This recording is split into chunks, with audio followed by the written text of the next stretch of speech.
الحمد لله نحمده ونستعينه ونستغفره ونعوذ بالله من شرور أنفسنا ومن سيئات أعمالنا من يهده الله فلا مضل له ومن يضلله فلا هادي له وأشهد أن لا إله إلا الله وحده لا شريك له وأشهد أن محمدا عبده ورسوله أما بعد.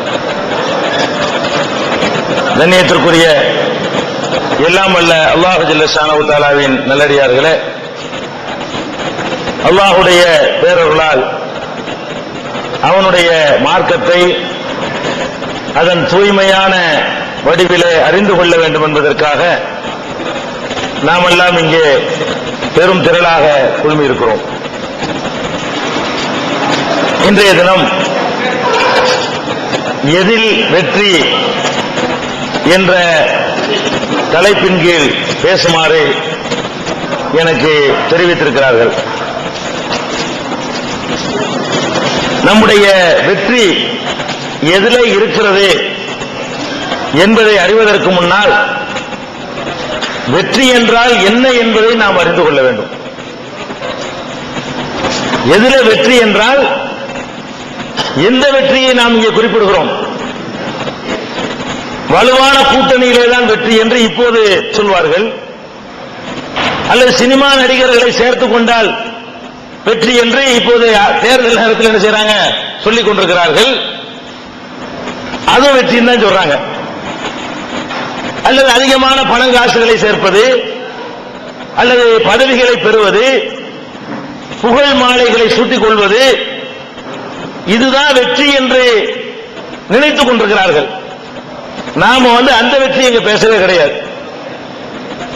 வெற்றி என்று நாம் இங்கே குறிப்பிடுவது நம்முடைய மறுமை வாழ்க்கையிலே அல்லாஹ் ரப்புல் ஆலமீன் முன்னிலையிலே நாம் நிறுத்தப்படும் பொழுது, நம்மிடத்திலே அவன் விசாரிக்கும் பொழுது, எத்தகைய செயல்களை செய்தவர்களாக அவனை சந்தித்தால், எத்தகைய கொள்கையை கொண்டவர்களாக நாம் அவனை சந்தித்தால் வெற்றி பெற முடியுமோ, அந்த கொள்கைகளும் அந்த செயல்களும் தான் மறுமையிலே வெற்றியை பெற்றுத்தரும். அந்த வெற்றிக்குத்தான் ஒரு முஸ்லிம் ஆசைப்பட வேண்டும், போராட வேண்டும், உழைக்க வேண்டும், தன்னுடைய வாழ்வை அர்ப்பணித்துக் கொள்ள வேண்டும். எல்லா நபிமார்களும் இத்தகைய சமுதாயத்தை உருவாக்குவதற்காகத்தான் தங்களுடைய வாழ்க்கையை அர்ப்பணித்தார்கள். இதனால் தான் இந்த உலகத்திலே அவர்கள் நம்முடைய பார்வையிலே பெரும் தோல்வியை தழுவியவர்களாக காட்சி தருகிறார்கள். ஊரை விட்டு விரட்டப்படுகிறார்கள். இது வெற்றியா? ஒரு மனிதன் அவன் பிறந்த ஊரில் இருந்து விரட்டி அடிக்கப்பட்டால் என்ன சொல்லுவோம்? தோத்துட்டான்னு சொல்லுவோம். சரியான சேம், கேவலம், அவமானம் என்று சொல்லுவோம். இந்த அவமானத்தை எல்லா நபிமார்களும், அதிகமான நபிமார்களும் சந்தித்தார்கள். அப்ப ஏன் அதை சகித்துக் கொண்டார்கள்? வெற்றி இல்ல. நம்ம உலக கணக்கில் எடுத்துக்கொண்டு சொன்னா, ஒருவன் தன்னுடைய சொந்த வீடு, வாசல், சொத்து, சுகத்தை எல்லாம் விட்டுட்டு அகதியா ஓடுவதை வெற்றின்னு சொல்லுவோமா? நபிமார்கள் அதை சந்திச்சாங்களே, அவங்களை பின்பற்றியவர்கள் சந்தித்தாங்களே, அடிக்கப்பட்டாங்களே, அடிச்சவன வெற்றி பெற்றான்னு நம்ம சொல்லுவோம், அடி வாங்கினவன தோத்து போயிட்டான்னு சொல்லுவோம். அப்ப இதான் வெற்றி தோல்வி அளவுகோல் பண்ணீங்கன்னா நபிமார்கள் அநேக பேர் தோத்து போயிட்டாங்க. நபிமார்களுடைய தோழர்கள் அதிகமான பேர் தோத்து போயிட்டாங்க. ஏன்? எல்லாரும் வாங்கினாங்க. கொடுத்தவங்களை விட வாங்கினவங்க ஜாஸ்தி. அடி வாங்கினவங்க, உத வாங்கினவங்க, கொல்லப்பட்டவங்க, சமுதாயத்தில் பகிஷ்காரம் செய்யப்பட்டவர்கள், சொத்துக்கள் பிடுங்கப்பட்டவர்கள், இப்படி எந்த விதமான அடக்குமுறைகளை எடுத்துக்கொண்டாலும் அடக்குமுறை செய்தவர்கள் தான் இந்த உலக கணக்கில் வெற்றி பெற்றார்களே தவிர, அடக்குமுறைக்கு ஆளானவர்கள் இந்த உலகத்திலே வெற்றி பெற்ற ரொம்ப குறைவுதான். ரொம்ப நபிகள் நாயகம் ஸல்லல்லாஹு அலைஹி வஸல்லத்தை போன்று சில நபிமார்கள் கடைசியில் இந்த உலகத்தில் என்ன பண்ணிருக்கிறாங்க? இறுதி வெற்றி அடைந்திருக்கிறார்கள். பெரும்பாலும் அவங்களுடைய தோல்விதான். தோல்வியுடைய அளவு சொல்றதா இருந்தா எப்படிப்பட்ட தோல்விங்கிறீங்க? நபிமார்கள் இந்த உலக கணக்கில் நம்ம போட்டு பார்த்தோம்னு சொன்னா அவங்க அடைந்த தோல்வி எத்தகைய தோல்வி என்றால், நபிகள் நாயகம் ஸல்லல்லாஹு அலைஹி வஸல்லம் அவர்கள் சொல்கிறார்கள், மறுமை நாளில் நபிமார்கள் எல்லாம் இறைவன் முன்னால் வருவார்கள், நிறுத்தப்படுவார்கள். எப்படி நிறுத்தப்படுவார்கள்? நபிமார்களுடைய தலைமையில் சமுதாயமாக தான் நிறுத்தப்படும். மூசா நபி சமுதாயம், ஈசா நபி சமுதாயம். ஈசா நபி வந்தாங்கன்னா பின்னாடியே சமுதாயமும் இருப்பாங்க. மூசா நபி வந்தாங்கன்னா பின்னாடி அந்த சமுதாயம் இருக்கும். முகமது நபி வந்தாங்கன்னு சொன்னா அவங்களுக்கு பின்னாடி அவங்க சமுதாயம் இருக்கும். இப்படி சமுதாயத்தோடு நபிமார்கள் எல்லாம் வருகிற காட்சியை அல்லாஹ் நபிகள் நாயகம் ஸல்லல்லாஹு அலைஹி வஸல்லம் அவர்களுக்கு எடுத்து காட்டுகிறான். அந்த காட்சியை நமக்கு அவர்கள் முன்கூட்டியே சொல்லித் தருகிறார்கள். இதான் நடக்க போகுது மறுமையில். அந்த காட்சியை நீங்க பாப்பீங்க, நான் பார்ப்பேன், எல்லாரும் பார்ப்போம். என்ன காட்சி தெரியுமா?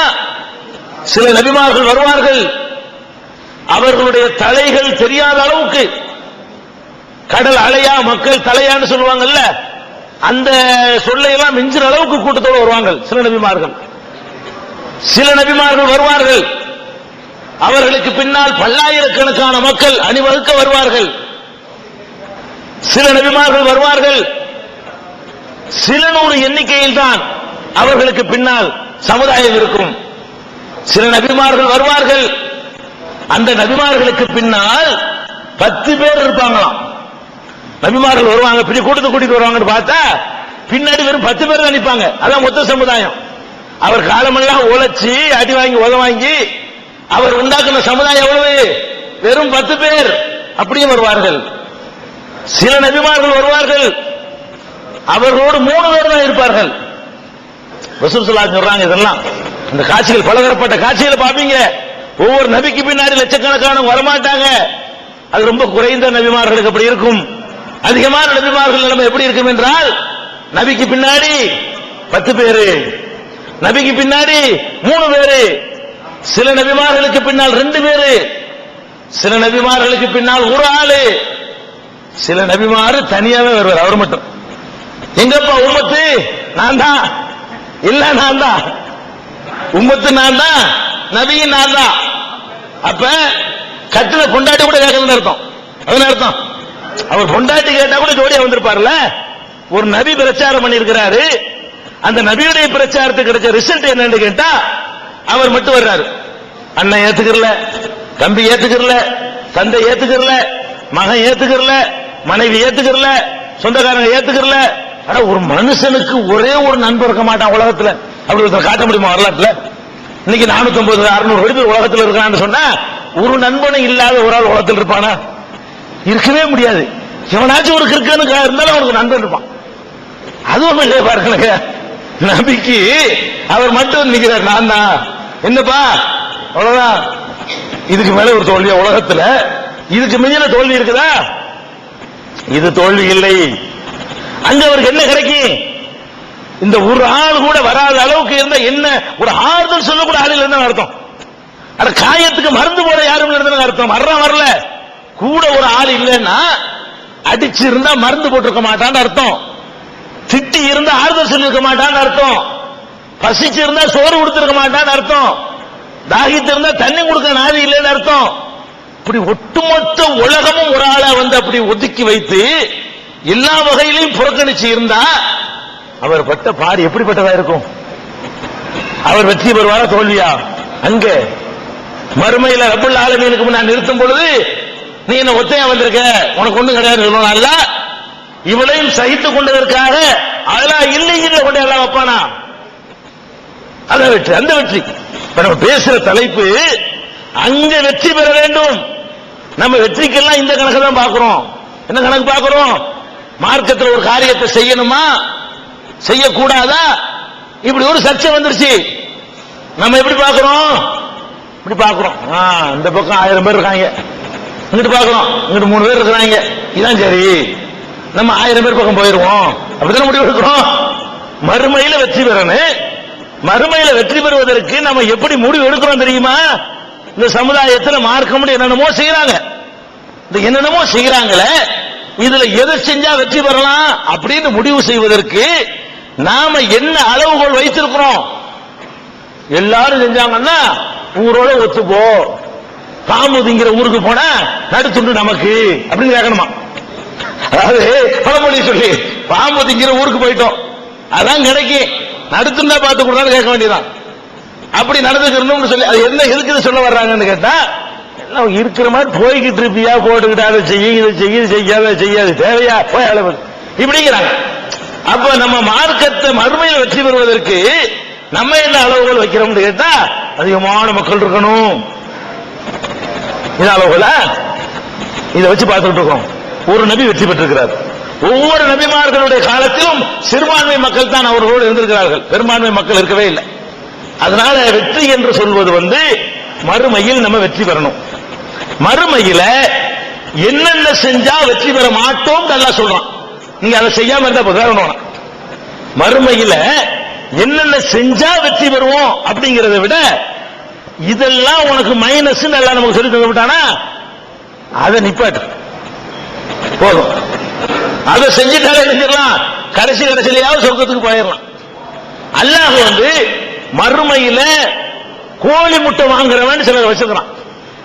மறுமையில கோழி முட்டை ஒண்ணும் கிடையாது அவனுக்கு, ஒரு 10 மார்க் ஒண்ணுமே கிடையாது, எந்த மார்க்கும் வாங்கல, என்னத்தை தான் படிச்சிருந்தாலும் உளுந்து உளுந்து படிச்சான். ஒருத்தன் உளுந்து உளுந்து படிச்சாங்க, அவ்வளவு அவனுக்கு அத்துப்படியா படிச்சான், அதுக்காக உழைச்சான், பரீட்சைக்கு போனான், பேனை எடுக்காம போயிட்டான்.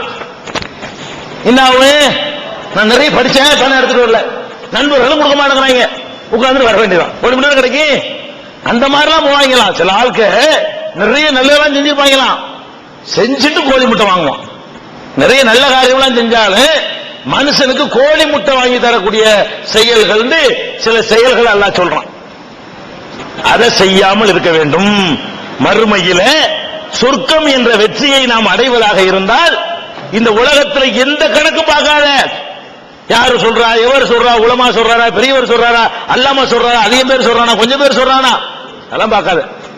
வெற்றி அங்க பெறணுமா, ஃபர்ஸ்ட் இதை செய்யாதங்கிற அல்ல. எதை செய்யாத, உன்னை படைச்ச கடவுள் ஒருத்தன் நான் இருக்கிறேன், நான் தான் உன்னை படைச்சேன், நான் தான் உனக்கு உணவளிக்கிறேன், நீ வாழ்வதற்கான அத்தனை வசதிகளையும் ஏற்பாடுகளையும் நான் தான் உனக்கு பண்ணி தந்திருக்கிறேன், நீ வாழ்றது என் பூமியில தான், நீ சுவாசிக்கிறது என்னுடைய காற்று தான், நீ அருந்துவது என்னுடைய தண்ணீரை தான்.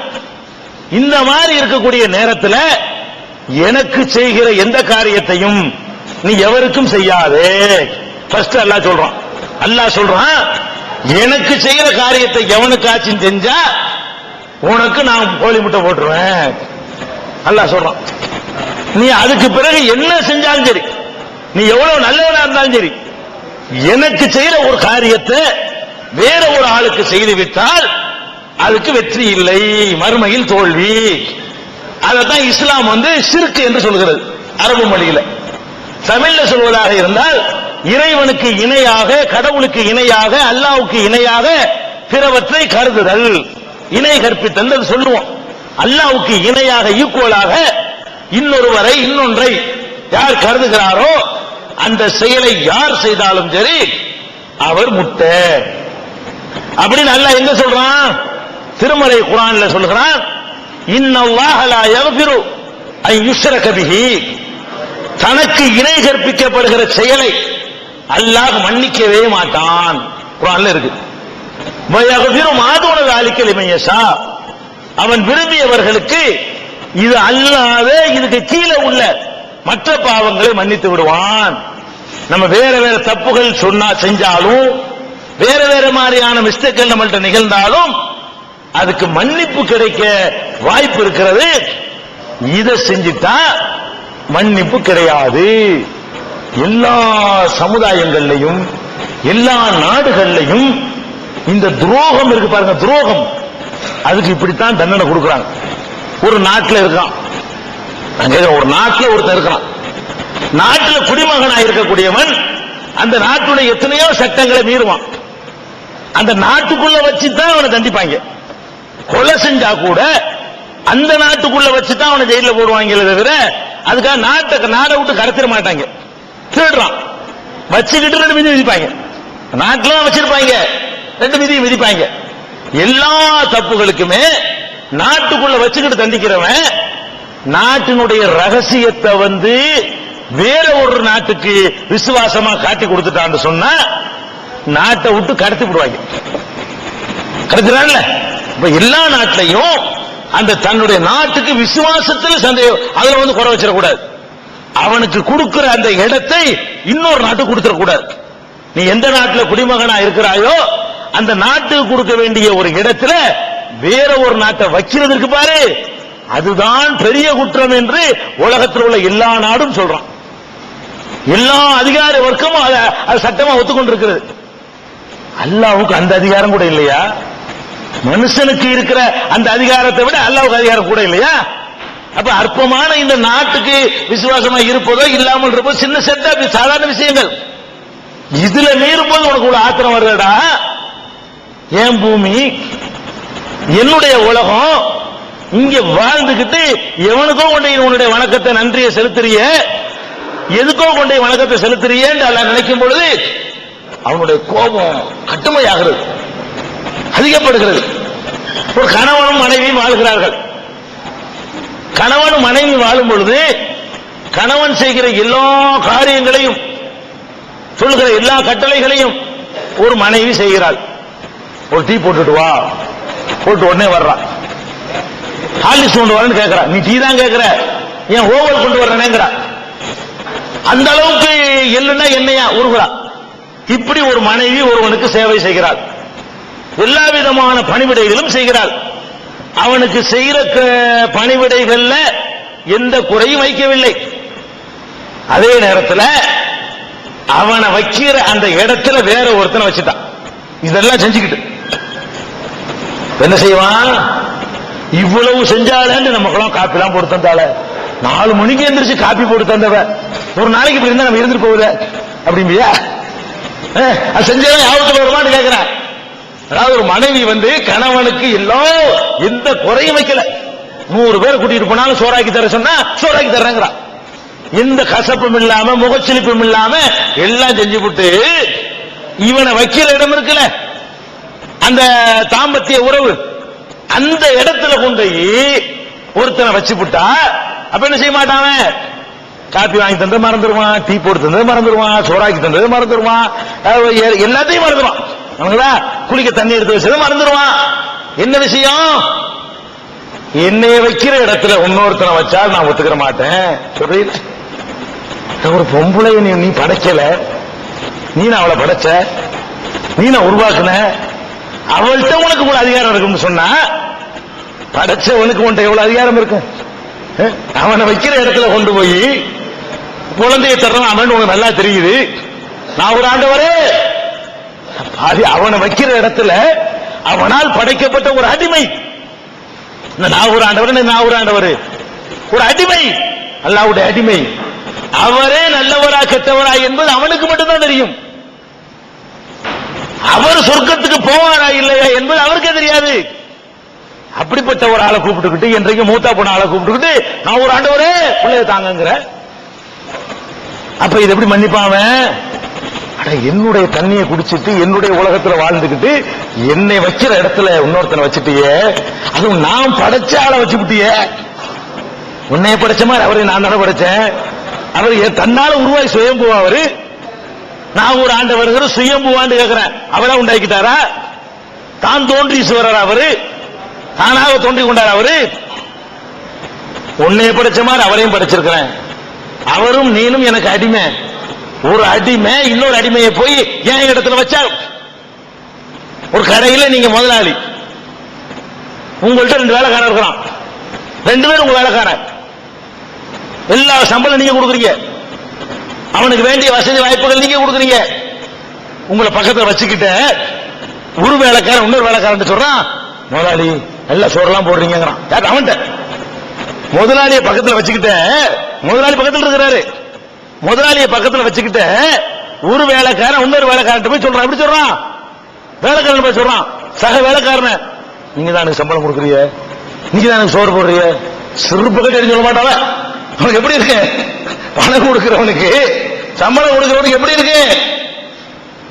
ரப்புல் ஆலமீன் அதை விட ரோசக்காரன். எந்த அளவுக்கு நம்மளை ஆக்கிட்டாங்க. மைதீன் ஆண்டவர், நாவூர் ஆண்டவர், நத்தர்சா, சுப்ஹானல்லாஹ், இவங்கெல்லாம் யாரு? அல்லாவா? அல்லாஹ்வுடைய ஆற்றல் பெற்றவர்களா? அல்லாஹ் செய்வாங்களா? எதையாவது படைக்க சக்தி பெற்றவர்களா? அல்லாஹ் என்ன சொல்லி காட்டுறான்? வல்லதீன ததுஊன மின் தூனில்லாஹி, அல்லாஹ்வை விடுத்து நீங்கள் யாரை அழைக்கிறீர்களோ, லா யஸ்மஉ துஆக்கும், உங்கள் பிரார்த்தனையை அவர்கள் செவியுற மாட்டார்கள். உலவு சமீஉ மஸ்தஜாபுலக்கும், செவியுற்றார்கள் என்று வைத்துக் கொண்டாலும் உனக்கு பதில் தர மாட்டார்கள் அப்படின்னு அல்லாஹ் சொல்லி காட்டுறான். அப்ப நீ என்னத்தை தான் கூப்பிட்டாலும் அவர் பதில் தர மாட்டாரு, அவருக்கு விளங்காது. அவர் போய் கூப்பிடுறியப்பா, ஒமன் அல்லல்லு மிம்மை எதுவும் இந்தூன் இல்லாஹி மல்லா யஸ்தஜீபு லஹு இலா யௌமில் கியாமா, கியாம நாள் வரைக்கும் அழைத்தாலும் பதில் தர மாட்டாரே, அவரை போய் அழைப்பவனை விட வழிகட்டவன் யார்? அல்லாஹ் சொல்றான், டேய் நீ நாவூர் தர்காவில் நின்று கொண்டு, நத்தர்ஷா தர்காவில் நின்று கொண்டு கியாம நாள் வரைக்கும் கத்திப்பார், பதில் வராதுங்கிறான். அதை போய் அழைக்கிறவனை விட வழிகட்டவன் யார்? வஹும் அன் துஆஇஹிம் காஃபிலூன், இவங்க அழைப்பது கூட அவர்களுக்கு தெரியாது, பதில் தர மாட்டார்கள். என்ன பதில் தர்றது? இப்படி ஒருத்தன் நிக்கிறான் தர்காவுக்கு முன்னாடி, அவருக்கு தெரியாதுனால இது போய் கூப்பிடுறியே அல்லாஹ் கேட்கிறான். அல்லாஹ்வை விட்டு நீங்கள் மற்றவங்களை அழைக்கிறீங்களே, அதுக்கு அல்லாஹ் உதாரணம் காட்டுறான். அதுக்கு என்ன உதாரணம் தெரியுமா? கமை பைத்தில் அன்கபூத், சிலந்தி வலை. இவங்களுடைய கொள்கை கோட்டை அல்லாஹ் உதாரணம் சொல்றான். சிலந்தி வலைக்கு ஒப்பானது. உலகத்திலேயே பலவீனமான வீடு எதுன்னு கேட்டா சிலந்தி வலை தான். சிலந்தின்னு ஒரு சூறா இருக்கு குர்ஆன்ல. இன்ன அவ்ஹனல் புயூத்தில பைத்துல் அன்கபூத், வீடுகளிலே பலவீனமான வீடு சிலந்தியின் வீடுதான். ஏன் பலவீனமான வீடுங்கிறோம்? ஒரு வீடுன்னா என்ன செய்யணும்? குறைஞ்சபட்சம் வெயிலையாச்சும் காப்பாற்றணும். ஒரு வீடுன்னு கட்டுனா வெயில காப்பாற்றணும், மழையில இருந்து காப்பாற்றணும், குளிர்ல இருந்து காப்பாற்றணும். இந்த சிலந்தி வலையில என்ன இருக்குது? ஒண்ணும் இல்ல. அது போய் நின்றுக்கிறது இல்ல. வெயில அதெல்லாம் உணவும், மழை பெஞ்சா அதெல்லாம் உணவும், எதிரிருந்தும் தடுக்காது. இதை ஊடு நினைச்சுக்கிட்டு இருக்குது. மற்றவைகள்லாம் வீடு கட்டினா, குருவி கூடு கட்டினா கூட அது தன்னை காத்துக் கொள்ளக்கூடிய ஒரு செக்ஷன்கள் இருக்கும். சிலந்தி வலை என்பதுல அது வளரும், அது வீடே கிடையாது. அந்த மாதிரியான நிலையில தான் ஒரு நன்மையும் இல்லாத, ஒரு தீமையும் செய்ய முடியாதவற்றை அழைக்கிறவர்களுக்கு அல்லாஹ் உதாரணம் சொல்றான். அப்ப வறுமையில கோழி முட்டை வாங்கி தரக்கூடியதுல இது முதலிடம் வகிக்குது, வெற்றி தராது. அல்லாஹ் கொடுக்கிற இடத்தில் அடுத்தவரை வைத்து விட்டால் முடிஞ்சு கதை. அதுதான் அல்லாஹ் சொல்லி காட்டுறான். வலவ் அஷ்ரகு லஹபித அன்ஹும் மா கானூ யாமலூன், இவர்கள் இணை கற்பித்தால், எனக்கு இணையாக எதையாவது எவரையாவது கற்பிப்பார்களே ஆனால் அவர்கள் செய்த நல்லறங்கள் எல்லாம் அழிந்து போயிரும். இணை கற்பிக்கிற ஒரு ஆளு தொழுகிறார், அதுக்கு மார்க் இல்ல. நோன்பு வைக்கிறார், மார்க் இல்ல. ஜகாத் கொடுக்கிறார், மார்க் இல்ல. தஸ்பீஹ் செய்கிறார், மார்க் இல்ல. இன்னும் பொதுநல சேவைகளில் ஈடுபடுகிறார், அதுக்கெல்லாம் மார்க் கிடையாது. அழிஞ்சிருக்கிறான். அல்லாஹ் சொல்றான், அல்லாஹ்வை என்னைய வைக்கிற இடத்துல வேற ஒரு ஆளை வச்சுப்புட்டு நீ தொழுதால் வேஸ்ட், கிரிமினல் வேஸ்ட். ஏன் நான் சொன்ன அந்த உதாரணத்தை வழங்கிக்கலாம். பிரியாணி எல்லாம் ஆக்கி தந்து விட்டு கொண்டாட்டி உன்னை வைக்கிற இடத்துல ஒருத்தனை வச்சா அது வேஸ்ட் தானது. பிரியாணி நினைச்சு பாப்பியா? உனக்கு அது வேஸ்டா தெரியல, செஞ்சு தந்திருந்தாலே அதுக்கு நீ மரியாதை கொடுக்க மாட்டேங்கிறே இல்லையா? அல்லாஹ் அப்படி எடுத்துக்கிறான். நான் என்னை வைக்கிற இடத்துல இன்னொரு வச்சு விட்டு சோறு கொடுக்குறியா, எனக்கு கஞ்சி ஊத்துறியான்னு கேட்கறியா இல்லையா? நீ கொண்டாட்டிட்ட எல்லாம் கேட்கிறான். ஏன்டா என்னைய வைக்கிற இடத்துல வேற ஆளை வச்சு விட்டு நெத்திய கொண்டா தேய்க்கிறியா தரையில? என்ன ஏமாத்துறியா? பட்டினியா கிடந்து எனக்கு மிச்சம் பண்ணி தர பாக்குறியா? யாருக்குடா உணவு வேணும்? யாருக்கு உன் தொழுகை வேணும்ன்றான். ரசூல் ஸல்லல்லாஹு அலைஹி வஸல்லம் அவர்களை பார்த்து சொல்றான், லைன் அஷ்ரக்த லயஹபத்தன் அமலுக, நீ இணை கற்பித்தால் உன்னுடைய நல்லறங்கள் எல்லாம் அழிஞ்சு போய்விடும். நல்லற அழிஞ்சிட்டா என்ன? நல்லற அழிஞ்சா கோழி முட்டை தானே. இப்ப நல்லறங்கிறது மார்க்கு, நல்லறங்கிறது நமக்கு போடக்கூடிய மார்க்கு. அழிந்து விடும்னா என்ன அர்த்தம்? Mark minus. காப்பி அடிச்சு மாட்டிக்கிட்டா என்ன பண்ணுவாங்க? முட்டை போட்டுருவாங்க. எழுதுனாலும் முட்டை தானே. பரீட்சையில காப்பி அடிக்கிறது கை மையமா பிடிச்சு விட்டான், முட்டை போட்டுருவான்ல. அதாவது மார்க் அழிகிறதுங்க. எழுதுன தொழுத சரிதான், நோம்பு வச்சு அதெல்லாம் சரிதான், ஜகாத்தெல்லாம் கொடுத்தா அதெல்லாம் சரிதான். இந்த வேலை பண்ணிவிட்டீரா? சோத்தை கொடுத்து எல்லாத்தையும் கொடுத்து ஒரு விஷத்தையும் கொடுத்தா முடிச்சு போயிட சோத்தையும் கொடுத்துட்டு கஞ்சியும் கொடுத்துட்டு பிரியாணியும் கொடுத்துட்டு டீயும் கொடுத்துட்டு காப்பியும் கொடுத்துட்டு இன்னும் ஒரு முடக்கு குடிங்க. என்ன விதிக்கு ஆகுறது? பாய்சன். ஷிர்க் என்பது, இணை கற்பித்தல் என்பது கடுமையான விஷம். ஒரு முஸ்லிம் செய்யக்கூடாது. அப்ப மறுமையில முழுமையாக நம்முடைய மார்க்கை நாசமாக்கக்கூடிய காரியம் இணை கற்பித்தல். மறுமையில் வெற்றி பெற நினைக்கக்கூடியவர்கள் கொடிமரத்தையோ உயிரோடு உள்ள மகான்கள் என்று சொல்லப்படக்கூடியவர்களையோ இறந்து போனவர்களையோ கற்களையோ மண்ணையோ செங்கலையோ வணங்கக்கூடாது, பிரார்த்திக்க கூடாது, துவா செய்யக்கூடாது, கேட்கக்கூடாது, நேர்ச்சி செய்யக்கூடாது, வேண்டுதல் பண்ணக்கூடாது. இதே மாதிரி அல்லாஹ் சொல்றான், மறுமையில இன்னொரு காரியம் செய்தார்களே ஆனால் அவங்களுக்கும் கோழி முட்டை. இணை கற்பித்தலுக்கு மட்டும் கோழி முட்டை இல்ல, இணை கற்பிக்கல நீ அல்லாஹ் மட்டும்தான், இந்த தர்கா அதெல்லாம் ஒண்ணு கிடையாது அப்படின்னு வாழ்ந்துட்டியா, சரி அந்த வகையில் ஓகே. தொழுவுற ஓகே, நோம்பு வைக்கிற அதெல்லாம் செஞ்சிருந்தால் கூட இன்னொன்னு செஞ்சேன்னு வை முட்டை போட்டுருவேன். நல்லா சொல்றான், இன்னொன்னு செஞ்சேன்னு வயிறு முட்டை போட்டுருவேன். அது என்ன முட்டை? வட்டி வாங்குறது. எவன் ஒருத்தன் வட்டி வாங்குறானோ அவனுக்கு மார்க்கு முட்டைங்கிறான்ல. அவனுக்கு மார்க்கு என்ன? அவன் என்னதான் செய்திருந்தாலும், தொழுதாலும் நோன்பு வைத்தாலும் வணக்க வழிபாடுகள் ஈடுபட்டாலும், நம்ம சமுதாயத்தில் முஸ்லிம் பிறந்துட்டு அதையே தொழிலா செய்யக்கூடிய ஆண்களும் பெண்களும் இருக்கிறார்கள். ஆண்களும் பெண்களும் வெளிநாட்டிலும் புருஷன் சம்பாதிச்சு அனுப்புறான். இந்த 2000 3000 வச்சுக்கிட்டு சர்வசாதாரண வட்டிக்கு விட்டு சாப்பிடக்கூடிய தாய்மார்கள் இருக்கிறார்கள். இந்த சமுதாயத்தில் உள்ளவர்கள் வட்டியை தொழிலா செய்யக்கூடிய இருக்கிறார்கள். அல்லாஹ் என்ன சொல்றான் தெரியுமா? ومن عاد فاولئك اصحاب النار هم فيها خالدون. யார் ஒருத்தன் இப்பதான் இந்த செய்தி தெரியுது, ஒருத்தன் தெரியல, உங்கள இருக்கிறீங்க யாராவது ஒரு ஆள் வட்டி வாங்குற ஆளு, இவ்வளவு சீரியஸான மேட்டர்னு உங்களுக்கு யாரும் சொல்லி தரல வச்சுக்கிறீங்க, எதை வட்டி வாங்குற சும்மா போய் சொல்ற மாதிரி ஒரு சின்ன விஷயம் அப்படின்னு உங்களுக்கு சொல்லி தரப்பட்டாங்க. இன்றைக்கு தான் உங்களுக்கு தெரிகிறது. அப்ப அதுக்கு அல்லாஹ் சொல்லி காட்டுறான், அஃபல்லாஹு அம்மா ஸலப், முந்தி சென்றதை அல்லாஹ் மன்னித்து விட்டான். நேற்று வரைக்கும் வாங்கிட்டியா, இப்பதான் உனக்கு சீரியஸ் விளங்குதா, இந்த நிமிஷம் முடிவு பண்ணிக்க. என்னது, நான் வாங்க மாட்டான்ல, வாங்கிட்டு தெரியாம யூஸ் பண்ணிக்கிறோம், ஏற்கனவே வாங்கினா தொலைஞ்சு போயிட்டு விடு, இந்த நிமிஷத்துக்கு பிறகு நான் வாங்க மாட்டேன்னு சொல்லணுமா?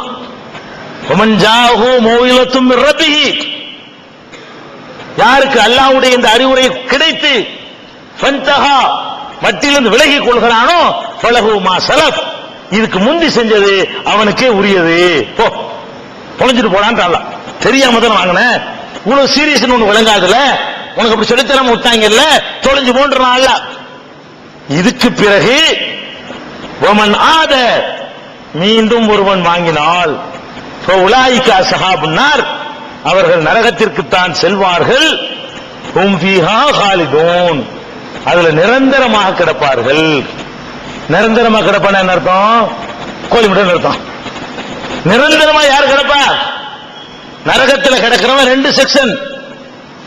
சில பேரு நரகத்துக்கு போவான், அவ்வளவுதான், நரகம் தான். சில பேர் நரகத்துக்கு போவான், தப்புக்கு தகுந்த அளவுக்கு இருந்துட்டு பிந்தி சொர்க்கத்துக்கு வந்துருவான். பல பேரு எடுத்தவனே சொர்க்கத்துக்கு போயிருவான். முதல்ல ஜட்ஜ்மெண்ட் பண்ணும் பொழுது ஒரு பாதி பேருக்கு சொர்க்கம், பாதி பேருக்கு நரகம் எல்லாம் ஜட்ஜ்மெண்ட் பண்றான்னு வைங்க, சொர்க்கம் உள்ளவன் சொர்க்கம் போயிருவான், திரும்பி வரமாட்டான், அது நிரந்தரம் தான்.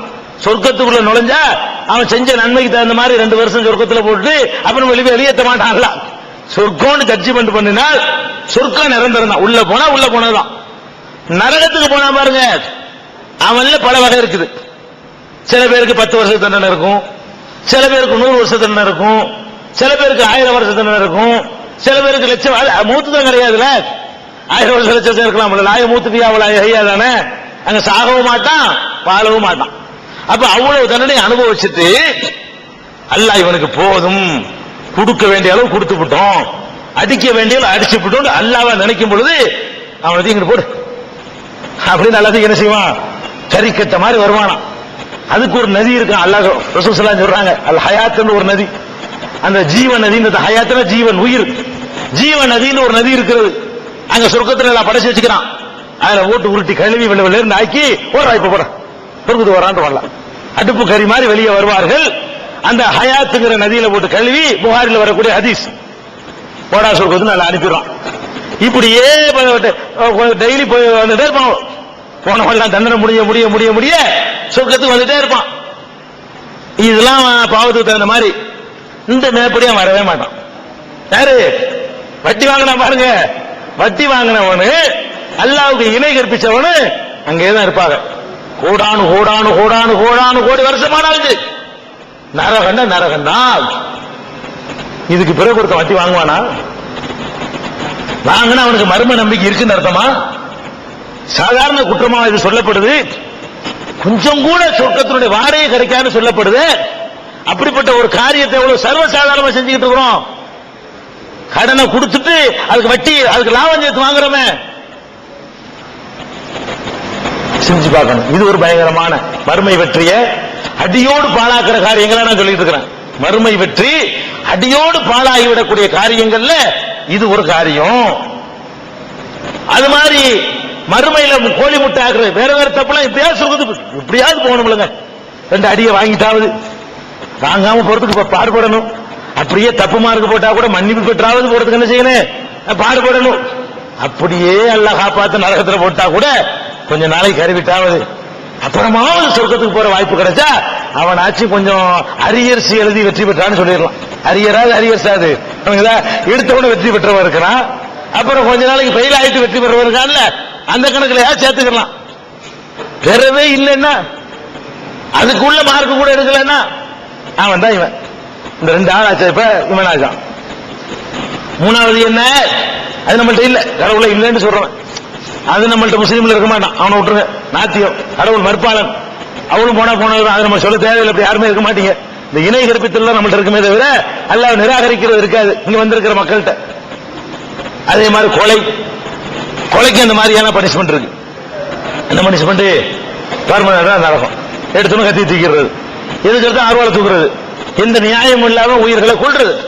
இந்த மாதிரி கொலை செய்யக்கூடியவர்களுக்கும் தற்கொலை செய்து கொள்ளக்கூடியவர்களுக்கும் அது முக்கியமா சொல்ல வேண்டி இருக்கிறது. இந்த சமுதாயத்தில் ரொம்ப குறைவா இருக்கு. எல்லாம் காப்பாற்றணும். இன்னைக்கு போறவர்கள் எல்லாம் தற்கொலை ஓடிட்டு இருக்கான். தற்கொலை தாக்குதல் அதுக்கு பேரு. அன்னைத்தானே சாவடிச்சுக்கிறான் தற்கொலை. அடுத்தவனை போய் அநியாயமா கொள்றான். அவன் என்னைய கொண்டா நான் இவனை கொள்ளுவாங்கிறான். கொலைங்கிறது எவன் கொள்ளலாம், கொள்வதற்கு இஸ்லாம் அனுமதிக்குது. யார் அனுமதிக்குது? தன்னை காத்துக் கொள்வதற்காக கொள்ளலாம். போய்கிட்டு கொள்ள வர்றாங்க, நான் கொள்ளாட்டி அவன் என்னை கொண்டு விடுவான், திருப்பிட்டு ஏத்திர வேண்டியதான். அது குற்றம் வராது. நம்ம நாட்டில் கூட குற்றம் இல்லை, உலகத்தில் எந்த நாட்டிலையும் குற்றம் கிடையாது. வழங்குதா?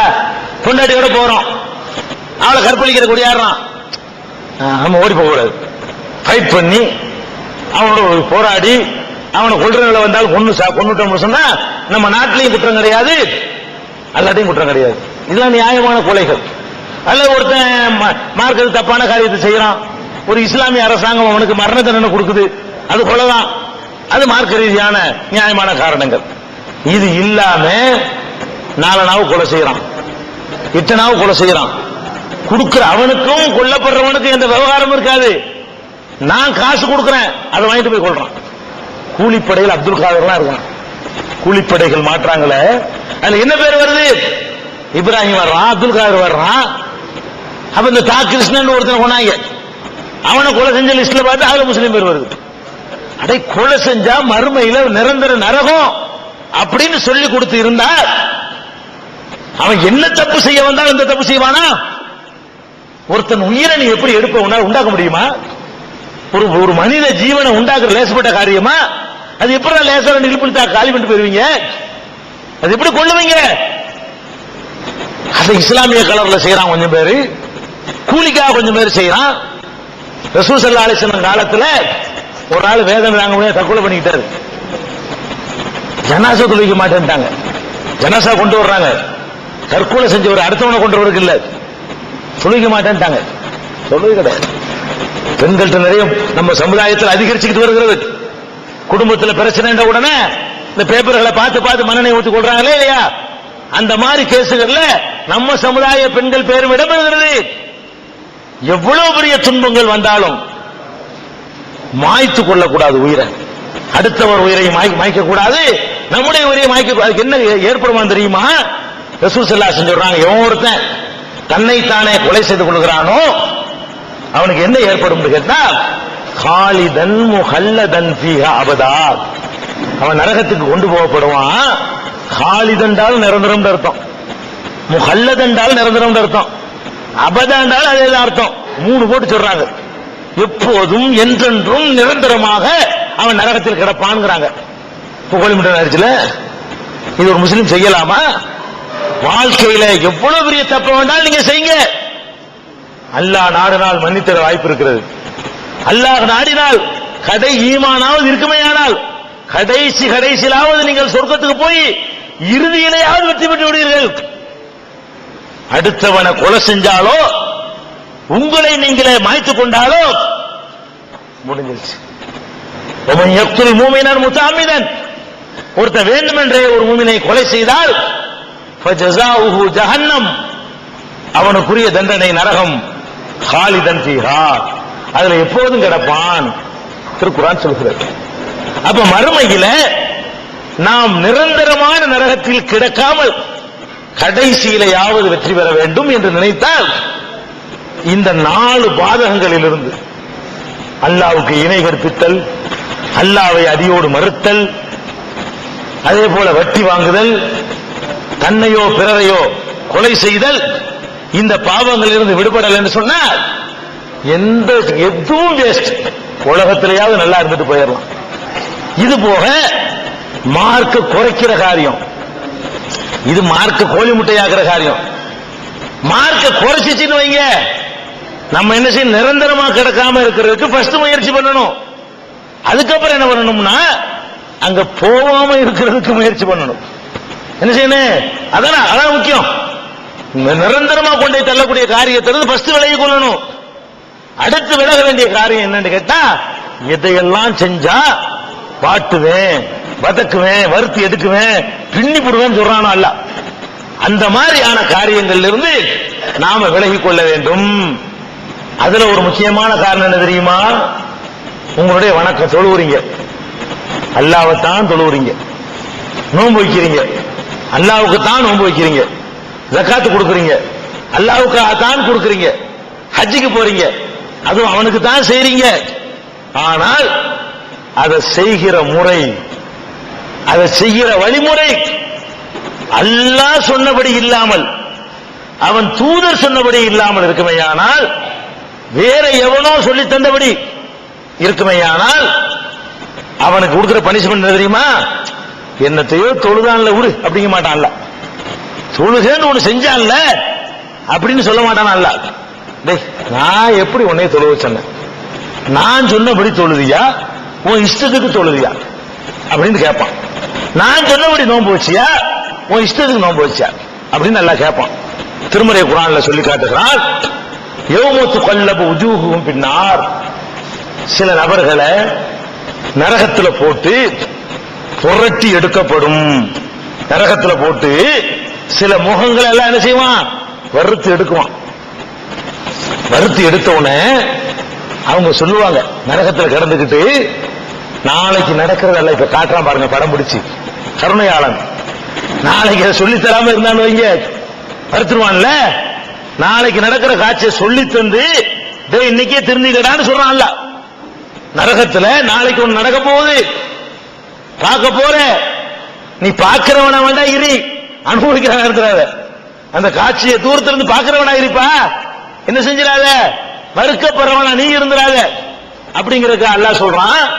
சில ஆட்களை போட்டு நரகத்துல போட்டு அல்லாஹ் வறுக்குவான். வறுத்தவனே காலம் அவங்க சொல்லுவாங்களா, யாழைத்தனா அத்தான அல்லாஹ அத்தான ரசூலா, அல்லாஹ்வுக்கு கட்டுப்படாம போயிட்டோமே, அல்லாஹ்வுடைய ரசூலுக்கு கட்டுப்படாம போயிட்டோமே. நீங்க சொல்றாங்களா? அல்லாஹ் சொன்னா, குர்ஆன்ல சொன்னா, குர்ஆன் என்னமோ சொன்னான்னு போங்கடான்னு விரட்டி விட்டோமே, அல்லாஹ்வுடைய ரசூல் சொன்னாங்கன்னு சொன்னாங்களே, போங்கடான்னு விரட்டி அடிச்சோமே, கேட்க மாட்டோமே. வேற என்ன பண்ணணும்? இன்னா தனா சாதத்தனாவோ குபரானா, எங்களுடைய தலைவர்களுக்கு கட்டுப்பட்டோமே, எங்களுடைய பெரியார்களுக்கு கட்டுப்பட்டோமே. நல்லா நம்மாலுமே நம்மளோட இருந்தோன்னு அர்த்தம். அதனால இந்த வார்த்தையை சொல்றான், எங்கள் சாதாத்துமார்களுக்கு நாங்கள் கட்டுப்பட்டோமே. எங்கள் பெரியார்களுக்கு கட்டுப்பட்டோமே, அலல்லுன சபீலா, எங்களை வழிகெடுத்து விட்டானோல. இந்த அஜத்து சொல்றாருன்னு கேட்டமே, வழிகெடுத்து விட்டாங்களே.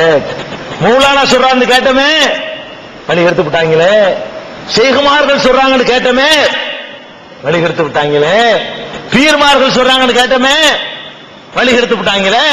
அங்க சொல்லுவோமா? அது மாத்திரம் சொல்ல மாட்டோம். நமக்கு ஒரு ஆத்திரத்துல ஆத்திரம் வருமா இல்லையா? நம்மள ஒருத்தர் கெடுத்தான்னு வைங்க, அது மாட்டிக்கிட்டோன்னு வைங்க, மாட்டிக்கிறாத வரைக்கும் சேர்ந்துதான் கெடுவோம். மாட்டிக்கிட்ட உடனே இந்த படுபாவி பைய நம்ம இழுத்து விட்டார நீ சேர்ந்தானே செஞ்ச, மாற்ற வரைக்கும் இந்த வார்த்தை சொன்னது கிடையாது. மாட்டும் போது மட்டும்தான் சொல்ற. நீ எல்லா கட்டத்திலையும் உலகத்திலே இப்பதான் சொன்ன, மறுமையில அந்த புத்தி தான் வரும். மாட்டிக்கிட்ட உடனே அவன் சொல்லுவானா, என்ன சொல்லுவான்? இவங்கதான் எங்களை கெடுத்துட்டாங்க, இவங்கதான் அல்ல. என்ன சொல்லுவான்? யாழைத்தனா அத்தனா சாதத்தனா குபரானா பலலுன சபீலான்னு சொல்லிட்டு, ரப்பனா ஆத்திஹிம் லஃபைன் மினல் அஸாப், யா அல்லாஹ் இவங்களுக்கு டபுள் கொடு, எங்களுக்கு ஒண்ணு கொடுத்தாலும் பரவாயில்லை, எங்களுக்கு நான் கெட்டோம்ல, எங்களுக்கு ஒண்ணு கொடு.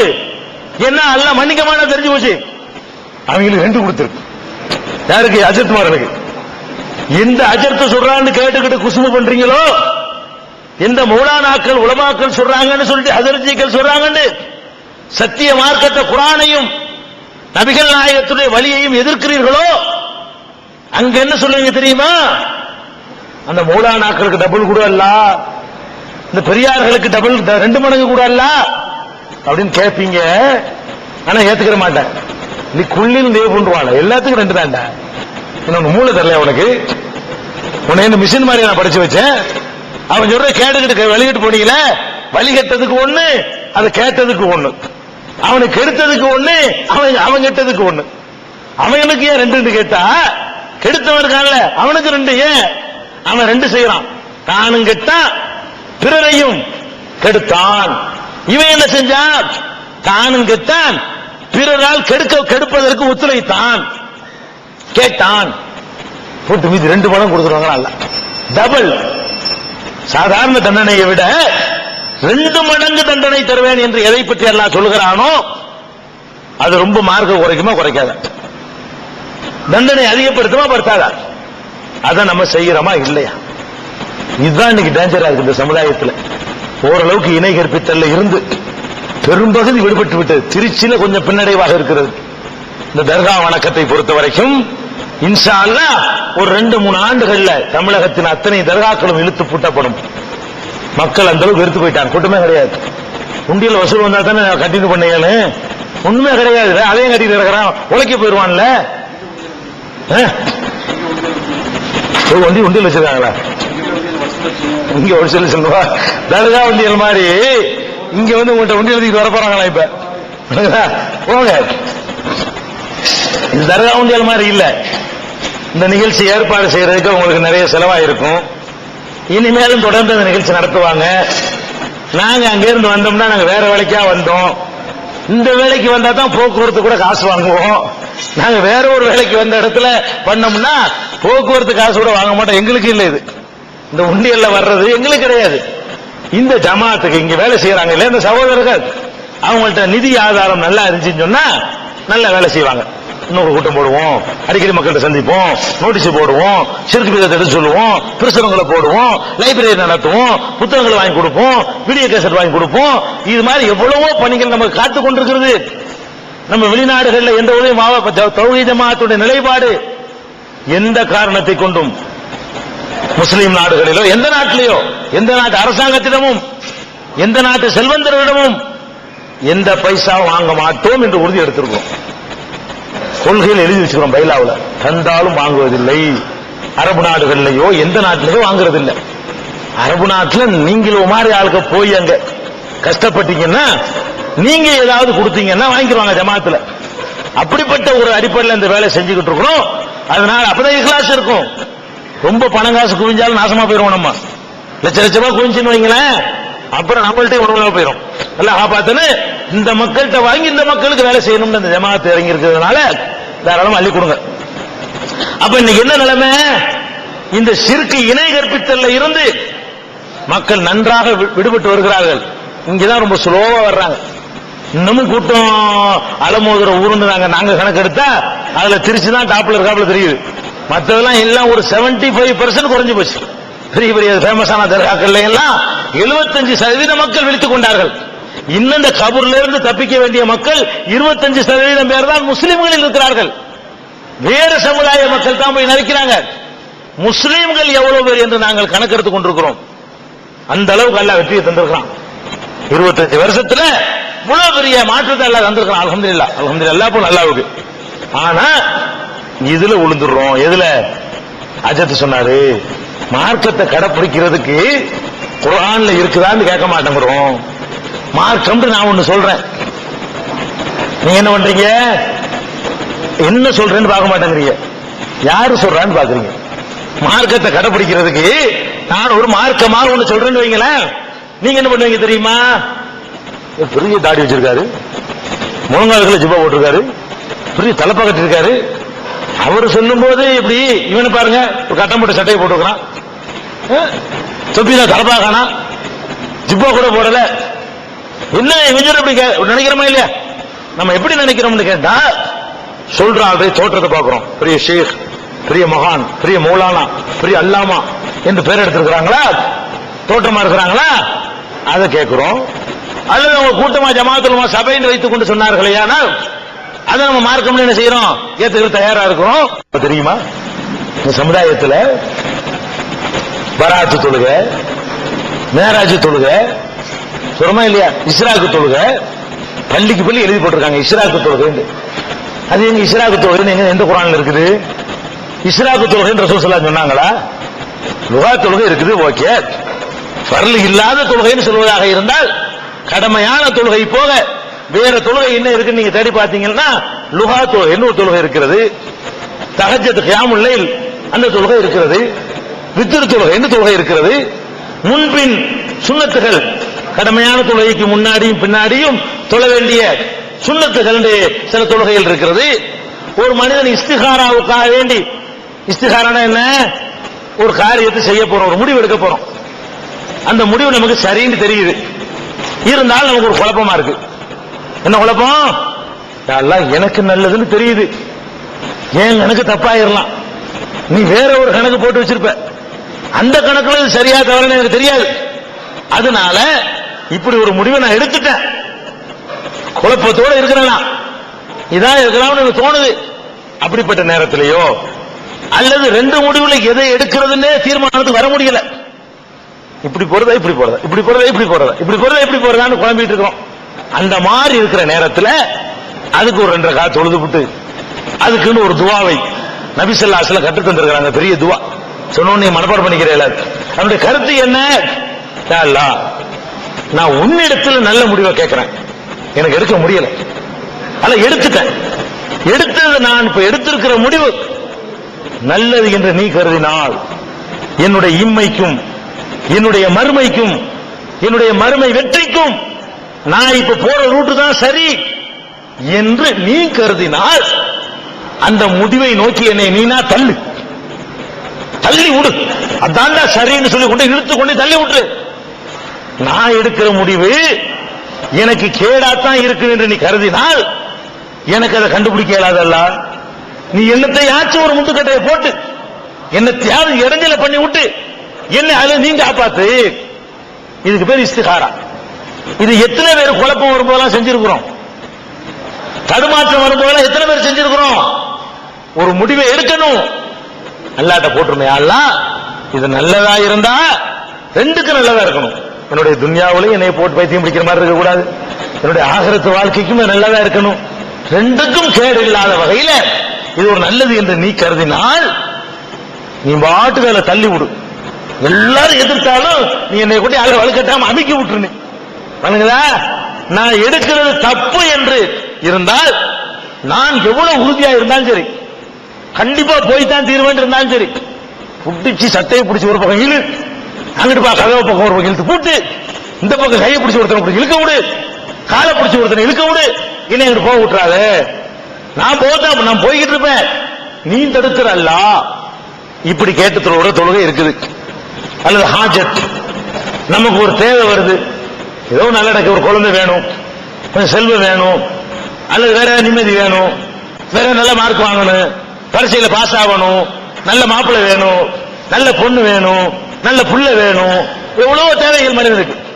இந்த தேவைகள் இருந்துச்சுன்னா வஸ்தஈனு பிஸ்ஸப்ரி வஸ்ஸலா, தொழுகையின் மூலமாக அல்லாஹ்விடத்திலே உதவி தேடுங்கள் என்ற அல்லாஹ்வுடைய கட்டளை பிரகாரம் தொழுதுட்டு அதுக்கு தொழுவான். ஏதோ 2 ரக்காத் தொழுது விட்டு, யா அல்லாஹ் உனக்கா தொழுதுட்டேன், நான் வேற யார்ட்டையும் கேட்க மாட்டேன், நான் யார்கிட்ட கேட்க, உன்னை விட்டா எனக்கு யார் இருக்கா, எவனுக்கு எல்லாம் செய்யலும் நீ தான் செய்யணும், உன்னை விட எனக்கு நாதி இல்லை, இந்த தொழுகை இருக்குது. அது என்ன இஸ்ராகு தொழுகை, அது என்ன பராத்து தொழுகை, அது என்ன மேராஜ், ஏப்பா இல்ல உண்டாக்குறீங்க. இவன் எல்லாம் இந்த பராத்து மேராஜ் கேஸ் எல்லாம் பிடிப்பான். இல்ல என்னடா ஏண்டா செஞ்ச, இந்த அஜத்தான் சொன்னாரு, இந்த பள்ளியாசல் எழுதி போட்டாங்கல்ல, முத்தவழி போர்ல எழுதி போட்டுருச்சுல, இஸ்ராக்கு நேரம் எல்லாம் போட்டாங்களே, பள்ளியாசல பாத்துருக்கீங்களா, திருச்சி பூரா இருக்கு, திருச்சி பள்ளியாச பூரா இருக்கு. இஸ்ராக்கு ஒரு நேரம் வர, இஸ்ராக்கு நேரம், இஸ்ராக்கு தொழுக, இப்படி எல்லாம் செஞ்ச ஆட்களுக்கு இஸ்ராக்கு தொழுதான்னு சவாபு கொடுக்க மாட்டான், ஒத்துதாங்க விடுவான். இது மாதிரி உள்ள விஷயம். நோம்பு வைக்கிறோம், நோம்பு ஒரு வணக்கம், சரி தொழுகிற முறை எப்படி, இஷ்டத்துக்கு தொழுவோம். தொழுகிற முறை பாத்தீங்கன்னா சுப்ஹானல்லாஹ், அது என்ன தொழுகையா, நீ தொழுகிறது தொழுகையான்னு கேட்கிறேன். இன்றைக்கு நம்ம தொழுகிற செய்கிற அமலே ரொம்ப கம்மிங்க, அதை தரமா செய்ய வேணாமா? பெரிய பெரிய உலமாக்கள்ங்கிறோம், 7 வருஷம் 70 வருஷங்கிறோம், என்ன பண்றாங்க தெரியுமா, தொழுகிறாங்க, அல்லாஹ் ருக்கு போறாங்க. நான் பார்த்திருக்கிறேன், அல்லாஹ் அக்பர், அல்லாஹ் லிமன் ஹமீத், அல்லாஹ் அக்பர்.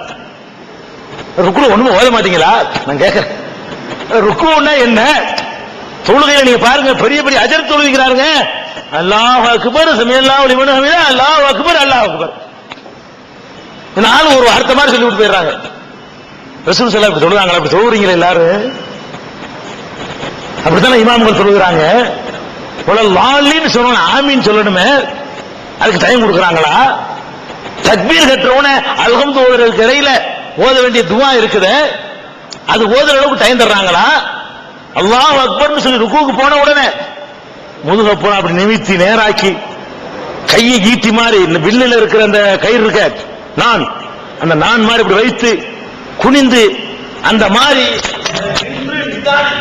குறைஞ்சபட்சம் சுபான ரப்பியல் அலீம் ஒரு 3 தடவையாவது, குறைஞ்சபட்சம் சுபான ரப்பியல் அலீம் ஒரு 3 தடவையாவது சொல்லணுமே. சொல்லிட்டு நிதானித்து சமி அல்லாஹு லிமன் ஹமீதான் எந்திரிக்கணுமே. அப்படி நீங்க திருச்சி பள்ளி பூரா சுத்துங்க, எத்தனை பள்ளியில அல்லாஹ்வுடைய ரசூல் தொழுவிச்ச மாதிரி இது அவர்களுடைய மதுஹப் கித்தாபுகள்ல கூட வலியுறுத்தப்பட்டிருக்கு. இது அவங்க கித்தாபுகளில் கூட இருக்கிறது. இன்னும் சொல்றோம், ஓதுறது. நபி ஸல்லல்லாஹு அலைஹி வஸல்லம் அவர்கள் உம்மு ஸலமாட்ட போய் கேட்கறாங்க, எப்படி ஓதுவாங்கன்னு. ஆயத்தன் ஆயத்தன், ஒவ்வொரு ஆயத்தா ஓதுவாங்க. இவர் என்ன செய்றார் தெரியுமா, அல்ஹம்துலில்லாஹி ரப்பில் ஆலமீன் அர்ரஹ்மானிர் ரஹீம் மாலிகி யௌமித்தீன் இய்யாக நஅபுது, மூச்சு காட்டும், தம் கட்டி காட்டுறாரு அவர். அவருக்கு மொத்த சூறாவையும் ஒரு மூச்சில ஓத முடியுமா, அவ்வளவு எவ்வளவு ஹெல்த்தியா இருக்கிறாராம். அதை காட்டுவதற்கு ஒரு ஓதுறாரா, அல்லாஹ்வுடைய ரசூலை பின்பற்றி ஓதுறாரா? அல்ஹம்துலில்லாஹி ரப்பில் ஆலமீன் நிறுத்தினியா, அர் ரஹ்மானிர் ரஹீம் நிறுத்தினியா, மாலிகி யௌமித்தீன் நிறுத்தினியா, அது என்ன மாலிகி யௌமித்தீன் இய்யாக நஅபுது வ இய்யாக நஸ்தஈன் நுஹ்தின ஸிராத்தல் அலல், இதுக்கு கிராமர் படிக்கிறாங்க. நஸ்தஈனுக்கு அப்புறம் இஹ்தின ஸிராத்தல் இருக்குங்க, அது ரெண்டையும் சேர்த்தா நுஹ்தின் தான் கிராமர்ல வரும். அது ஒரு ஆயத்து, இது ஒரு ஆயத்து, எப்படி சேர்க்கிற, ரெண்டையும் சேர்த்தா அப்படிதான் வரும். அது வேற விஷயத்துல சேர்த்துக்க. என்னன்னு ஓதுறாங்க, இய்யாக நஸ்தஈன் நுஹ்தின ஸிராத்தல் முஸ்தகீம், இப்படி ஒரே மூச்சில் அடிச்சு தர்றாங்க. இது என்னது?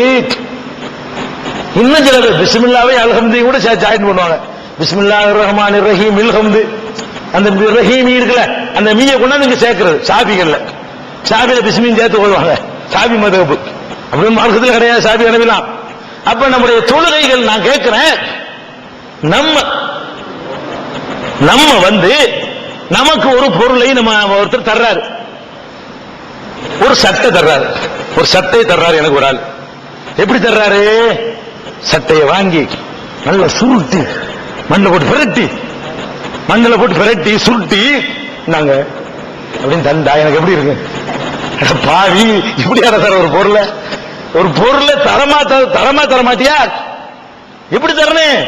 நம்மளுக்கு ஒரு சட்டையை தந்தாலும் ஒரு பேனாவை தந்தாலும் ஒரு பொருளை தந்தாலும் எப்படி தரணும்னு நம்ம விரும்புறோம். அதுக்கு உள்ள முறையில அது மாதிரி தர விரும்புறோம். அல்லாஹ்வுக்கா நீ செய்யற வணக்கம், இது என்ன வணக்கம்? குனிஞ்சு எக்ஸசைஸ் பண்றியா? என்ன வணக்கம் நான் கேட்கிறேன். ருக்குல போய் அவன் செய்யற முறை இப்படி நிக்கிறங்க, இப்படிதான் ருக்கு செய்யறாங்க. இதான் ருக்கு. உலமாக்கள் எத்தனை பேருக்கு செய்யறாங்க? ருக்கு சரியில்லை, சஜிதா சரியில்லை, ருக்குல எந்திரிக்கிறோம். சமியல்லாஹு லிமன் ஹமீதா, அல்லாஹ்வுக்கு பாருங்க பாருங்க, சமியல்லாஹு லிமன் ஹமீதான்னு சொல்லிட்டு அதே மூச்சிலேயே சமியல்லாஹு லிமன் ஹமீதா அல்லாஹ் அக்பர். இது தொழுகையா? சமியல்லாஹு லிமன் ஹமீதா அக்பர் ஒன்னும் சொல்றது இல்லையா? ரப்பனா லக்கல் ஹம்து அது சொல்றது இல்லையா? இன்னும் சில சந்தர்ப்பங்கள்ல ரப்பனா லக்கல் ஹம்து மில்லா சமாவாத்தி வ மில்லல் அர்லி வ மில்லா மா ஷிஅத மின் ஷைஇன் பஅது, அந்த அளவுக்கு சொல்ல விடுறாங்களா? எத்தனை பேர் சொல்லிருப்பீங்க நீங்க? நாசக்கேடுவன் தொழுகையை இதெல்லாம் எங்க போய் கழுவ போறாங்கன்னு தெரிஞ்ச பாவத்தை எல்லாம் அம்புட்டு பேர் தொழுகை நாச உலமாக்கலாம். மறுமையில வெற்றி பெறதுக்கு மக்கள் சீக்கிரமா ஒரு வேலை, அதாவது தொழில் என்ன கதைன்னு கேட்டீங்கன்னா, ஒரு கொத்தனார வேலைக்கு சேர்க்கிறீங்க, அவன் என்ன பண்ணுவான்? பார்ப்பான், ஓடிடும். அடுத்த நாளைக்கு வேலை பார்க்கணும்ல. அந்த மாதிரி யாருக்கு வேலையில களவாங்குவாங்க இல்ல, அதுக்கு தான் ரசூலுல்லாஹ் திருடன் இவனுக்கு பேர். திருடன் தெரியுமா உனக்கு தெரியுமான்னு கேட்கிறாங்க. தொழுகையில திருடுறவன சஹாபாக்கள் என்ன நினைச்சுக்கிட்டாங்க? தொழுகும் போது பாக்கெட்ல விட்டு எடுத்து போயிடும் போல இருக்கு அப்படின்னு நினைச்சுக்கிட்டு தொழுகையில திருடுனா, அது யார் தொழுகையில திருடுறவன் அப்படிங்கிறாங்க. அப்ப ரசூல் ஸல்லல்லாஹு சொல்றாங்க, தொழுகையில திருடுறவன் யார் தெரியுமா? ருக்கு அல்லதி லம் யுத்திமு ருக்கு வ சுஜூத், ருக்கு சஜ்தாக்களை ஒழுங்கா செய்ய மாட்டானே அவன் தான் கள்ள பையங்கிறாங்க, திருட்டு பையன். அல்லாஹ்வுக்கு செய்யற ஒரு வேலையை அறகுறையா செய்யறவன். அம்புட்டு பேரையும் கள்ளப்பையாக்கிட்டாங்க அல்லாஹ்வுக்கு முன்னாடி. ரமலான்ல நடக்கிற கொடுமை சுப்ஹானல்லாஹ். புனிதமான மாதம்ங்கிற சரி என்ன சொல்ற, இல்லாத 20 ரக்காத் உண்டாக்கிட்டாங்க. 28 தான் இருக்குது. 8 தொழுது இருந்தா ஒழுங்காவா தொழுதுருப்பாங்க. 20 ஆக்கணும்ன 20 ஒழுங்கா தொழுறாங்க சுபுகாயிரம் முடியாது. அதுக்காக என்ன பண்ணிட்டாங்க? நம்பர் அதிகமாக்கி என்ன தொழுக எப்படி ஓடுது? ரமலான் தொழுக ஒரு நாளைக்கு அந்த 40 நிமிஷம் சொல்லுவாங்களா? ஒரு நாளைக்கு 40 நிமிஷம் தொழுகிறாங்க. அந்த 40 நிமிஷத்துல 20 ரக்காத்துங்க. ஒரு ரக்காத்துக்கு 2 நிமிஷம். 40 நிமிஷத்துல 20 ரக்காத்து முடிஞ்சு போயிடுது. ஒரு ரக்காத்துக்கு 2 நிமிஷம். அதுல ருக்கு சஜிதா அதெல்லாம் கழிச்சுட்டு பாத்தீங்கன்னா இந்த 40 நிமிஷத்துல ஓதுறதுக்கு மட்டும் ருக்கு கழிச்சு சஜிதா கழிச்சிருங்க. அல்ஹம்துலில்லாஹ் ஓதுறதுக்கு எடுத்துக்கிறாருல, இதுக்குள்ள நேரம் என்னன்னு எடுத்து பாத்தீங்கன்னா ஒரு 15 நிமிஷம் ஓதுறாரு மொத்தம் 40 நிமிஷத்துல. அத்தஹியாத்து ருக்கு சஜிதா எல்லாம் கழிச்சுட்டு இல்ல 15 நிமிஷத்துல ஒரு ஜுஸ் ஓதுறாரு. தொழுகையில என்ன ஓதுறாரு? 15 நிமிஷத்துல ஒரு ஜுஸ் ஓதுறாரு. 15 நிமிஷத்தில் ஓதுகிற ஒரு ஜுஸ்ல அது எப்படி அது கரெக்டா இருக்கும்? எப்படி அது தர்த்தீபோட இருக்கும்? அது எப்படி ஒரு தர்த்தீலோட ஒழுங்கான உச்சரிப்புகளோடும் ஒழுங்கான முறையிலே அமைக்கப்பட்டிருக்கும்? அலிஃப் லாம் மீம் சொல்றது காதுல விழுவும். அது ஒண்ணுதான் தெளிவான வார்த்தையால் காதுல விழுவும். குதிக்குதுங்க ரத்தம். அல்லாஹ்வுடைய கலாமோடு மௌலைமார்கள் விளையாடுற. நீங்க கேட்டிருக்கிறீங்களா? ஒரு வார்த்தையை நீ கேட்டுவிட்டு இந்த வார்த்தை சொன்னாலும் உங்களால் சொல்ல முடியுமா? நாளிக்கல் கிதாபுன்னு இல்ல அலிஃப் லாம் முழுசா வழங்கிடும். நாளிக்கல் கிதாபுன்னு ஒரு பாதி வழங்க, நாளிக்கல் கிதாபு தான் சொல்றாருன்னு வழங்க. அதுக்கப்புறம் அவர் என்ன சொல்றாருன்னு சொல்லி அலீம் கடைசி அலீம் ருக்குக்கு போறான். அந்த அலீம் போது ரஹீம் போது முடிக்கிறார்ல, அந்த ஒரு வார்த்தை காதுல விடும். என்ன கை நிறைய கருத விட்டையா? நிறைய கொடுக்குறான் அல்லாஹ். 20 கொடுக்குறோம்ல, 20 என்ன கொடுக்குறிய? என்ன கொடுக்குற அல்லாஹ்வுக்கு? நிறைய கொடுத்தவன ஏமாறவன அல்ல, தரமா கொடு, குவாலிட்டியா கொடு. அல்லாஹ் கொடுக்கிற வணக்கங்களை 8 தான் நம்ம சொல்றோம். 8 தான் ரமலான் தொழுகை, எப்பவும் 8 தான். இந்த 20க்கு உள்ள நேரத்தை விட அதிகமான நேரம் பிடிக்கும். நீங்கள் 20க்கு எடுத்துக்கொள்ளுகிற நேரத்தை விட 8 ரக்காத்தை ஒழுங்காக தொழுதால் குறைச்சி பார்த்தாலும் 1.25 மணி நேரம் தேவைப்படுகிறது. 1.25 மணி நேரம் நம்ம நேரத்தை அதிகப்படுத்துறோம், குறைக்கிறாங்களா? இப்ப நம்ம குறைக்கிறோமா? நமக்கு பேர் என்னது? குறைக்கிறோமா? என்ன செய்யறாங்களாம்? நம்பர் 20 நம்பர் தானப்பா 20. அதனுடைய தரம் என்ன, குவாலிட்டி என்ன, இப்படி எல்லாத்தையும் நாசக்கெடுக்கணும். நோன்பு சுத்தமா இல்ல, நோன்பு அல்லாஹ் சொன்னபடி இல்ல, நோன்பு திறக்கிறோம். இந்த தமிழ்நாட்டில் உள்ள முஸ்லிம்கள்ல எத்தனை பேர் அந்த நன்மையை அடைந்தீர்கள் சொல்ல முடியுமா உங்களால? இந்த உலமாக்கள் உங்களை கெடுத்து வச்சுக்கிறாங்களே, நோன்பு எப்ப திறக்கணும்? இதா அக்பரல் லைலு ஹாகுனா இதா அதுபரல் நஹாரு ஹாகுனா பகல் அப்தர சாயும். பகல் போய் இரவு வந்துருச்சுன்னு சொன்னா உடனே நோன்பு திறக்கணும் அப்படிங்கிறாங்க. ரசூல் ஸல்லல்லாஹு அலைஹி வஸல்லம் சொல்றாங்க இன்னொரு இடத்துல, லா யஸாலுன் நாஸு பிகைரின் மா அஜ்ஜலுல் ஃபித்ர. மக்கள் நோன்பு திறப்பதை எவ்வளவு வேக வேகமாக செய்கிறார்களோ, அவசரப்படுகிறார்களோ, அந்த அளவுக்கு நன்மை செய்தவர்களாகுவார்கள் அப்படிங்கிறாங்க. 6:20 சூரியன் மறைகிறது என்று வைத்துக் கொள்வோம். திருச்சியில இன்னைக்கு உள்ள தேதியில உதாரணத்துக்காக வேண்டி 6:20 சூரியன் மறைகிறது என்று நீங்கள் உங்க ஊர்ல இந்து பத்திரிகை வந்தா வாங்குங்க. ஒரு ரமலான்ல அதுல டெய்லி சன்செட் போட்டிருப்பான், சூரியன் எப்ப மறையுது அப்படின்னு சொல்லி அவன் அந்த அதுக்குன்னு ஒரு இடத்துல போட்டுட்டு வருவான்.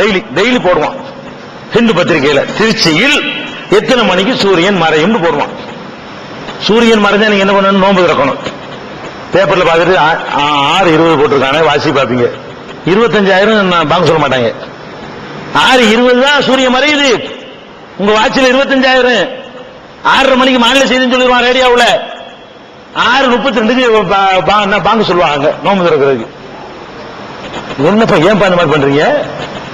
சூரியன் மறைஞ்சு அவசரப்படும் சொல்றாங்க. அவசரப்படுவது நம்மள அவசரப்பட்டோன்னு வைங்களேன், இங்க வர்றான் பேய் மாதிரி பறக்குறாங்க, அவானம் சுடிச்சு அலைகிறாங்கிறாங்க, அவானம் சுடிச்ச அப்படி சொல்றாங்க. ஏய் மனிதன் அவானம் பிடிச்சவன் தான். நம்ம சாப்பிடாம இருந்தோமே, இந்த பசி நமக்கு தாங்க முடியும் என்றா சாப்பிடாம இருந்தோம்? இல்ல. அவசரமா திங்கும் போது அல்லாஹ் என்ன செய்யறான் தெரியுமா? எப்படா மறையுன்னு பார்த்துக்கிட்டு இருக்கணுமா? 6:29 பாக்குறவா கேலி பண்ணுவாங்க. பார்க்கணும். நோன்பு இருக்கிற டைம் நெருங்கிருச்சுன்னு சொன்னா 6:20 மகரிப் சூரியன் மறையுதுன்னா 6:15 பார்த்துட்டு இருக்கணும்.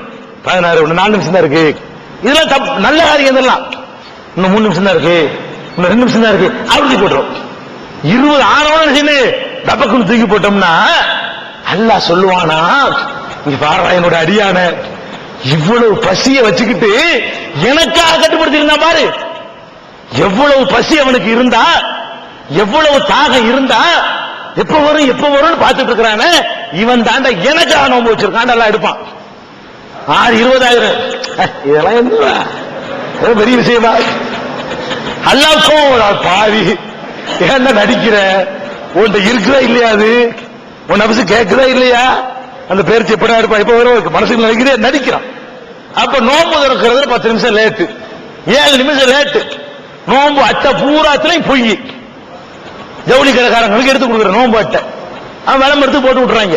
எல்லாம் கரெக்டா? கண்டிப்பா அந்த நோம்பு அட்டைக்கும் நோம்பு திறக்கிற நேரத்துக்கும் 7 நிமிஷத்திலிருந்து 10 நிமிஷம் வரை ஊருக்கு ஒரு வித்தியாசம் இருக்கிறது. கண்டிப்பா அந்த அட்டைக்கு 7 நிமிஷத்துக்கு முன்னாடி சூரியன் வந்து மறையும். நீங்க அழகா கணக்கு போட்டு கம்ப்யூட்டர் தெரிஞ்சவங்க இருந்தாங்கன்னு சொன்னா பிரேயர் டைம்ஸ் அதுக்கு சாப்ட்வேர் இருக்குது. திருச்சிக்கு எத்தனை மணிக்கு அது வரும் கரெக்டா நீங்க எடுத்து பாத்தீங்கன்னா அதுல தெரிஞ்சிடும். அந்த மாதிரி ஏராளமான பிரேயர் டைம் தொழுகை டயத்துக்கு ஏராளமான சாப்ட்வேர்கள் இருக்கிறது. அப்படிப்பட்ட யுகத்தில் வாழ்ந்துகிட்டு சூரியன் மறைஞ்சி பேணுதல் என்று சொல்லி இந்த மாதிரி செய்யற காட்சியை பார்க்கிறோம். அப்ப யாரெல்லாம் தங்களுடைய வணக்க வழிபாடுகளை இதெல்லாம் உலமாக்கள் சொன்னாங்க செஞ்சுட்டு இருக்கிறோம், இப்படிலாம் செய்கிறார்களோ தொழுதும் புண்ணியம் இல்ல, நோன்பு வச்சு புண்ணியம் இல்ல, இப்படி ஆக்கிடக்கூடாது. எதில் வெற்றிங்கிறது ரொம்ப திருக்குரானின் அறிவியல் சான்றுகள் பாகம் 2. இஸ்லாம் பெண்கள் உரிமையை பறிக்கிறதா? பிறை ஒரு விளக்கம். இஸ்லாம் ஓர் இனிய மார்க்கம். நபித்தோழியர் வரலாறு. குற்றச்சாட்டுகளும் பதில்களும். நோன்பு. இயேசு இறைமகனா? வருமுன் உரைத்த இஸ்லாம். உண்மை தோழர் அபூபக்கர் அலி. பெண்களுக்கான நபி வழி சட்டங்கள். அறிவுச்சுடர் அன்னை ஐசார் அலி. இஸ்லாத்தில் சொர்க்கம் நரகம். நபித்தோழர்களும் நமது நிலையும். துவாக்களின் தொகுப்பு. முகைதீன் மௌலிது ஒரு ஆய்வு. குரானை எளிதில் ஓதிட. நபிகள் நாயகம் பல திருமணம் செய்தது ஏன்? யாக்குத்பா ஒரு ஆய்வு. நபி வழியில் நம் ஹஜ். நபி வழியில் குழந்தை வளர்ப்பு. தராவி தொழுகை ஒரு ஆய்வு. ஜக்காத் ஒரு ஆய்வு. இஸ்லாத்தில் இல்லறம், கியாமத் நாளின் 10 அடையாளங்கள், நபிகளாரின் நற்போதனைகள், மன்னரை வாழ்க்கை, பைபிளில் நபிகள் நாயகம், இஸ்லாத்தின் பார்வையில் பில்லி சூனியம், தர்கா வழிபாடு, நபிகளாரின் இறுதி நாட்கள், இஸ்லாமிய கொள்கை, சரியான ஹதீஸ்களும் தவறான ஹதீஸ்களும், சந்திக்கும் வேளையில் கொள்கை விளக்கம், பேய் பிசாசு உண்டா, கற்பனை கதைகள், நவீன பிரச்சனைகளும் தீர்வுகளும், தப்லிக் தாகலிம் தொகுப்பு, சுபகான மௌலிது ஒரு ஆய்வு, மனிதனுக்கேற்ற மார்க்கம், நேர்ச்சையும் சத்தியமும், மனனம் செய்வோம், விளக்கப்பட்ட உணவுகள், அர்த்தமுல்லா இஸ்லாம், குர்பானியின் சட்டங்கள், தொழுகை, இஸ்லாத்தின் பார்வையில் கனவுகள், இஸ்லாமிய திருமணம், இறைவனிடம் கையேந்துங்கள், மீராஜும் அதன் படிப்பினைகளும், வேதம் கொடுக்கப்பட்டோர் யார் மற்றும் prophet Muhammad the greatest man. Moon Publication 83/3 மூர்தரு முதல் மாடி மண்ணடி சென்னை 1.